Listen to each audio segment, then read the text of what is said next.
Well, good morning, it's Henry reporting. I'm in Heathrow Airport, Terminal 5, about to jump on a plane to fly back to Edinburgh. It's been one heck of a weekend, a combination of London and Bournemouth. Bournemouth being there for the christening of my 1-year-old goddaughter, Alice, who's just absolutely amazing.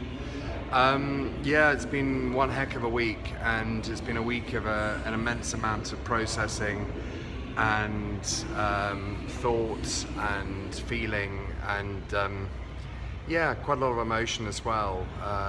It's been good, but I remain, as always, positive, vigilant, focused and calm, which I think is important, because I think, you know, when you're calm, or you keep yourself nice and calm despite what's going on around you, you know, you can make informed decisions. You can actually come up with good thought processes without being affected by mood or those around you or the environment that you happen to be in. So tomorrow, Tuesday, 11:30, seeing the oncologist.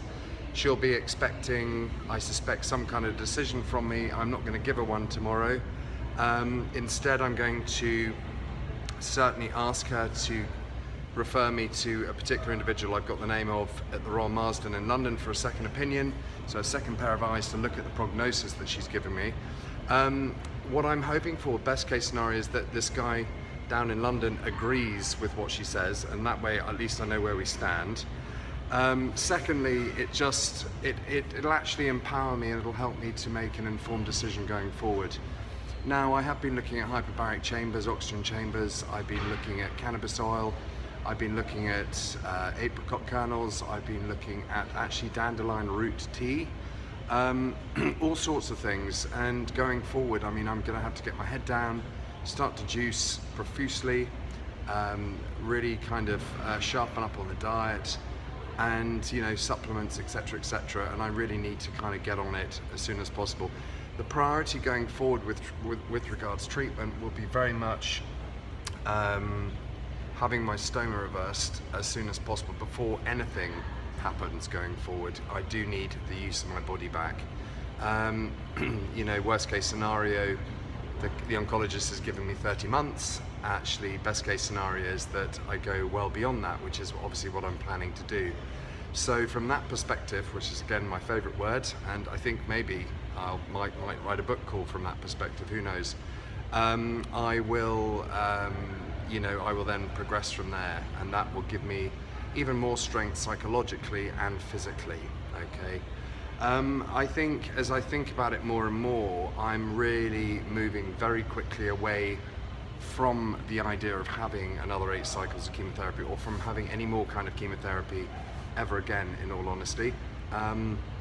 If indeed, worst case scenario, there is only 30 months of my life, which we know there isn't, there's a lot more than that, but worst case scenario, and of course when you're doing a journey like cancer, you have to be looking at all avenues, the whole spectrum of worst case scenarios, best case scenarios, etc., etc. Never have any expectations, take every day as it comes, as it's presented to you, and live in the moment. That's the key, I feel, with cancer. So it's very much going with not booking yourself into anything too far ahead, not stressing you out, not putting yourself under any unnecessary duress or anxiety. It's just not cool. It's trying to keep yourself in a level playing field, in a place in your mind, your heart and your body where you're comfortable and feeling as least stressed as possible, okay?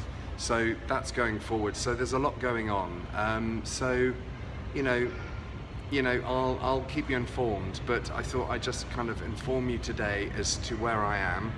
I'm extremely positive. I've got the most amazing amount of help from friends, family, experts in their field contacting me through the vlog, contacting me personally. It's been really extraordinary. So I just wanted to say a massive, massive thank you to all of you, okay? Because your thoughts, your feelings, your healing, your comments, your private messages, all of the above are just amazing. Please continue doing it. I love it when you interact. I love it when you private message me. I love it when you put comments on my wall.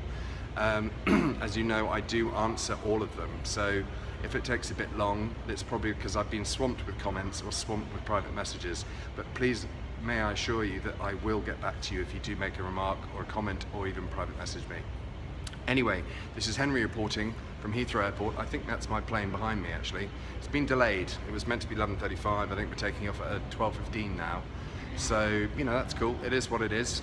I was coming through security and there was a lady standing there waiting for her tray to come through with all her bags and stuff, and he kept sort of coming out and he was going back in again, and then he would come away from the console, poke around in her box, and then go back in and move it back in into the x-ray, etc, etc.